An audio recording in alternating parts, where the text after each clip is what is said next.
Mapili yung ano, yung mga straight cut ko sa kanya. Gusto karne, kaya pahingi. Ayan, kasi nung nabubuhay naman si nanay, mahilig siya sa ano eh. O, gusto mo to? Alika. Alika dito. Alika dito, lagay natin dito. O, sus. Alika na. O, dito na. O, ito na, o. Ito na nga. O, ayan o. O, yun. Kunin mo na doon. Kunin mo na. Oh. Tama na, Han. May karne na yan. Oh, bibit-bitin niya yan. Oh, sabi na. Ayaw ng pansit. Gusto karne. Mapili yung puso. Marunong din eh.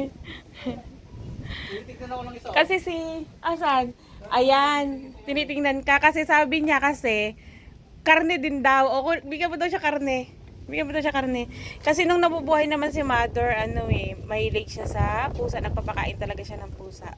Kapag may pumupunta sa bahay. So ayan na. Ayan na, dali na. Ayan na. Oh, kukunin mo rin naman oh. Kunin mo na. Sige na.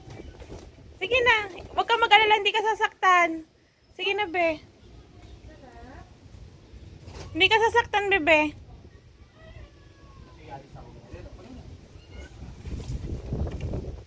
Ganun talaga siguro pag dito, no?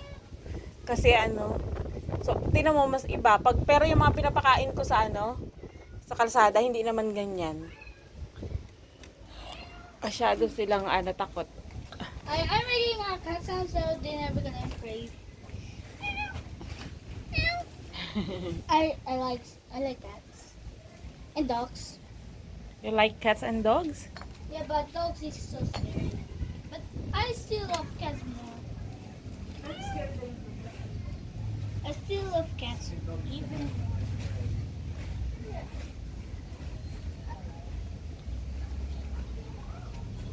Ayun, kumakain sila pansit. Wala kasi doktor ko eh. Pansit na lang. Sige, papasin mo na yan. Talo-talo na. Ubusin mo na. Sabi niya, talo-talo na, pansit na. Hindi ba ang arts niya, ano? Kaya nga, ayaw niya muna ng simula. Tapos ngayon naman kinain naman yung pansit. Ay, hindi, sorry na. Sabi niya, pinapansin mo pa kasi ako eh.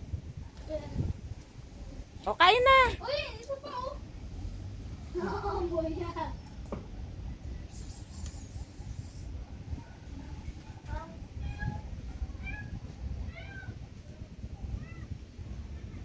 Ito nakuha ko.